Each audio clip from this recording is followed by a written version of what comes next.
ফোনালাপের মধ্য দিয়ে শেখ হাসিনার বড় ধরনের একটা চেষ্টা ব্যর্থ হয়েছে এবং মাঠে মারা খেয়েছে। অবশেষে কি ঘটেছে দর্শক, মজার বিষয়, আপা আপা বলা সেই তানভীরের বিরুদ্ধে ব্যবস্থা নিল আওয়ামী লীগ। সাবেক প্রধানমন্ত্রী শেখ হাসিনাকে ফোনে আপা আপা বলা সেই কর্মীর বিরুদ্ধে ব্যবস্থা নিয়েছে আওয়ামী লীগ। তানভীর কায়সার নামে সেই কর্মীকে বহিষ্কার করেছে দলটি। দেখেন এটা কেন, এটা খুবই তাৎপর্যপূর্ণ। এই তানভীর আসলে বলির পাঠা হয়েছে। মূলত সে আপা আপা যে ফোন আলাপ চট করে ঢুকে পড়তে পারি এবং অন্য একটা ফোন আলাপে যে আমি পদত্যাগ করিনি, এগুলো শেখ হাসিনার প্রজেক্ট ছিল। এটা শেখ হাসিনার নিজের চেষ্টা, নিজের ব্রেইনে করেছেন। শেখ হাসিনা তো এমনিতেই সাইকো। আমি তাকে বলি প্যাথোলজিক্যাল লায়ার, সিরিয়াল কিলার। ওর মাথা ঠিক মতো কাজ করে না এই ডাইনির। ফোন আলাপের মধ্য দিয়ে দেশে একটা শোরগোল তৈরি করা এবং আওয়ামী লীগ নেতাকর্মীদের একটা বার্তা দেয়া যে একটু কিছু করা যায় কিনা, আওয়ামী লীগ নেতাকর্মীদেরকে একটু এনার্জাইজ করা যায় কিনা, এরকম একটা চেষ্টা সুনির্দিষ্টভাবে আওয়ামী লীগের দলীয় না হলেও হাসিনার ছিল। এটা হাসিনার একটা প্রজেক্ট, একটা চেষ্টা ছিল।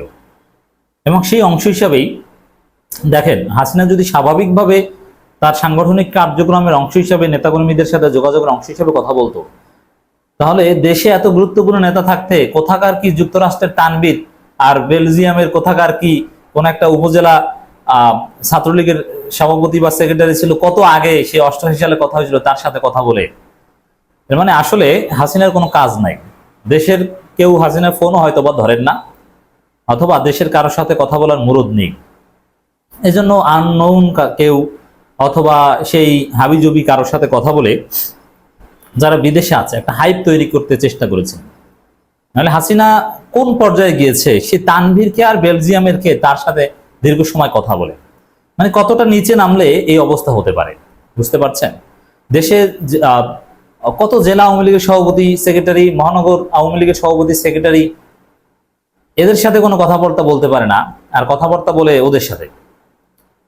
মানে এটা সুনির্দিষ্টভাবে হাসিনার একটা প্রজেক্ট ছিল, কিন্তু জনগণ এটা ধরে ফেলেছে এবং হাসিনা ব্যাপক ট্রলের সম্মুখীন হয়েছেন এবং এটা ব্যাকফায়ার করেছে। আমি তখনই বলেছিলাম এটা ব্যাকফায়ার করেছে, লাভ হয়নি, উল্টো অ্যাকশন হয়েছে। যে বার্তা দিতে চেয়েছিল সেই বার্তায় মোটেও ফলাফল আসেনি। এখন কি করবে, লজ্জা তো এড়ানোর দরকার। হাসিনা নিজে যদি এরকম একটা মাঠে মারা খেলো, লজ্জা এড়ানোর জন্য এখন হাসিনা নিজেই বলে দিয়েছে ঠিক আছে তানভীরকে বহিষ্কার করো। দেখেন একটা সহজ হিসাব, হাসিনার সাথে তানভীর ফোনে কথা বলেছে, আপা আপা এটা বলতে পারে, এটা 1000 বার বলুক। এটা একটা লাইভেও তানভীর বলেছে যে তিনি 1000 বার বলবেন, তাতে কার কি, আমাদের কিছু না, বলতে পারেন। এখন ট্রলও আমরা করতে পারি, গণতান্ত্রিক রাজনীতিতে ট্রল চলবে। কিন্তু হাসিনার সাথে ফোনে কথা বলে একজন সাবেক প্রধানমন্ত্রী, আর তাদের ভাষায় রানিং প্রধানমন্ত্রী, আওয়ামী লীগের প্রধান, হাসিনার অনুমতি ছাড়া ফোন রেকর্ড করবে এবং অনুমতি ছাড়া সেই রেকর্ড ছড়িয়ে দিবে, এত বড় সাহস কারো থাকতে পারে না। অতএব তানভীর যাই বলুক, বাস্তব কথা হচ্ছে হাসিনার অনুমতি নিয়ে রেকর্ড করা হয়েছিল, অনুমতি নিয়েই সেটা ছড়িয়ে দেওয়া হয়েছিল। কিন্তু প্রজেক্ট ব্যর্থ হওয়ার পর এখন মোটামুটি একটু লজ্জা থেকে এড়ানোর জন্য তানভীরকে বহিষ্কার করেছে, বুঝতে পেরেছেন। এখানে তানভীর বলির পাঠা। এখন আমি তানভীরের প্রতি সমবেদনা জানাই। আর এই বিষয়টার ব্যাখ্যা হচ্ছে যে হাসিনার প্রজেক্ট ব্যর্থ হয়ে এখন এই বহিষ্কার মতো ঘটনা ঘটালেন মুখ রক্ষার জন্য। আর হাসিনার তো কোনো মান সম্মান কিছুই নাই, এবার এগুলোর তো দরকার ছিল না। শুধু শুধু একজন লোককে বহিষ্কার করবে, এত বলো আপা আপা করলো। ক্ষমতায় থাকতে এত বেশি, এত সংখ্যকবার আপা আপা করতে পারলে নিঃসন্দেহে কয়েক কোটি টাকার ব্যবসা তিনি করতে পারতেন। শেখ হাসিনার সঙ্গে ফোনে কথা বলার পর অডিও ক্লিপ সামাজিক যোগাযোগ মাধ্যমে ছড়িয়ে দেওয়ার অভিযোগে তাকে বহিষ্কার করা হয়। দেখেন শুধু তাকে কেন বহিষ্কার করা হবে, প্রশ্ন কিন্তু এখানে আরো আসে। শেখ হাসিনার সাথে কথা বলে অডিও ক্লিপ গোপালগঞ্জ আওয়ামী লীগের এক নেতা, বরগুনা আওয়ামী লীগের এক নেতা এবং বেলজিয়াম সাবেক এক ছাত্রলীগ নেতা, এই তিনজনারটা তো ব্যাপক ভাইরাল হয়েছে এবং আরো একাধিক ফোনালাপ ভাইরাল হয়েছিল, সেইম ওয়েতে ছড়িয়ে দিয়েছিল রেকর্ড করে। কই তাদেরকে তো বহিষ্কার করা হলো না। বরগুনা জেলা আওয়ামী লীগের সভাপতির বিরুদ্ধে কি ব্যবস্থা নেওয়া হয়েছে? গোপালগঞ্জ জেলা আওয়ামী লীগ সভাপতি কি ব্যবস্থা নেওয়া হয়েছে? কোনো ব্যবস্থা নেওয়া হয়নি। গত 17 সেপ্টেম্বর মঙ্গলবার নিউ ইয়র্ক আওয়ামী লীগের সভাপতি রফিকুর রহমান একটি লিখিত আদেশে তানভীর কাসসারকে বহিষ্কার করেন। বহিষ্কার আদেশে বলা হয়, দলের নীতি, আদর্শ, চেতনা ও মূল্যবোধ বিরোধী কর্মকাণ্ডে লিপ্ত থাকায় তানভীর কাসসারকে দলীয় সিদ্ধান্ত থেকে বহিষ্কার করেন।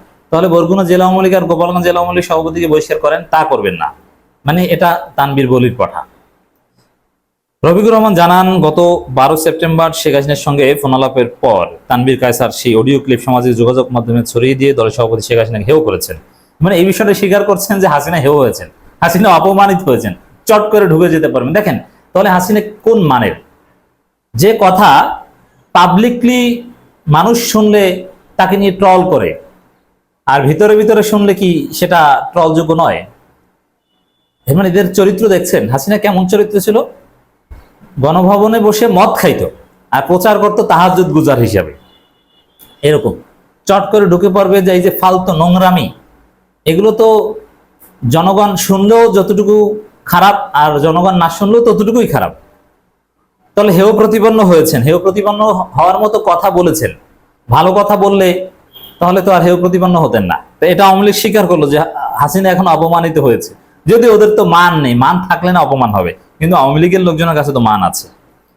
এমন অপরাধমূলক কর্মকাণ্ডে জড়িত ব্যক্তিকে দলে থাকার কোনো অধিকার নেই। এজন্য নিউ ইয়র্ক মহানগর আওয়ামী লীগ নেতাকর্মীদের সিদ্ধান্তে তাকে বহিষ্কার করা হয়েছে। তানভীর কাছে নিউ ইয়র্ক মহানগর Awami League Jackson Heights unit কমিটির সাধারণ সম্পাদক ছিলেন, খুব গুরুত্বপূর্ণ ইউনিটের সাধারণ সম্পাদক ছিলেন। ওই জ্যাকসন হাইটসে অনেক ঘটনার সাক্ষী আমরা, অনেক কিছুই ঘটেছে। অতএব ওই জায়গাটায় যারা আওয়ামী লীগের দায়িত্ব পালন করবে তাদের আসলে সক্রিয় থাকতে হয়, অনেক প্রতিকূল পরিস্থিতিরও মোকাবেলা করতে হয়, ক্ষমতায় থাকা অবস্থায় হয়েছে এরকম। এবং তানভীর কাছে যথেষ্ট সক্রিয় ছিলেন আমি জানি। তানভীর কাছে 2019 সালে 4 জন লস অ্যাঞ্জেলস হয়ে ভ্রমণ ভিসায় যুক্তরাষ্ট্রে ঢোকেন। এরপর তিনি বাংলাদেশে আওয়ামী লীগ দ্বারা নির্যাতিত বলে তার নিজের নিরাপত্তা চান। পরে 2020 সালে 7 মে রাজনৈতিক আশ্রয়ের আবেদন করেন। দেখেন বাটপারি কত প্রকার, ওকে আওয়ামী লীগ দ্বারা নির্যাতিত বলে অ্যাসাইলাম চেয়ে তারপরে আওয়ামী লীগ নেতা হয়ে গিয়েছেন। ফাজলামির একটা লিমিট থাকা দরকার। বাটপারে ভরপুর। আসলে শেখ মুজিব থেকে শুরু করে আওয়ামী লীগের কাউকে পাওয়া যাবে না যে বাটপার নয়। দেখেছেন যে আওয়ামী লীগ দ্বারা নির্যাতিত নেতা, তিনি এখন আওয়ামী লীগের পদধারী, কি পরিমাণ মিথ্যাচার করতে পারেন। এজন্য পরিশেষে একটা কথা বলতে চাই এই ফাইন্ডিংস থেকে, আপনারা কেউ কখনো বলবেন না, অনেকে কিন্তু বলেন এরকম যে আওয়ামী লীগের মধ্যে যারা নিরীহ, আওয়ামী লীগ কখনো নিরীহ হতে পারে না, আওয়ামী লীগের মধ্যে যারা ভালো আছে তারা, এরকম কোনো কথা অনেক সময় বলে ফেলি না। কোনো ভালো লোক কখনো আওয়ামী লীগ হতে পারে না, আওয়ামী লীগের মধ্যে কোনো ভালো লোক নেই। আওয়ামী লীগ করাটাই একটা অপরাধ, আওয়ামী লীগ করে এটাই তার নিরপরাধ না হওয়ার প্রমাণ। কারণ যিনি আওয়ামী লীগ করেন তিনি নিজে গণহত্যায় অংশগ্রহণ না করলেও গণহত্যায় বৈধতা উৎপাদন করেছেন, কনসেন্ট ক্রিয়েট করেছেন। অতএব এই জন্য তাকে জবাবদিহিতার আওতায় আনতে হবে।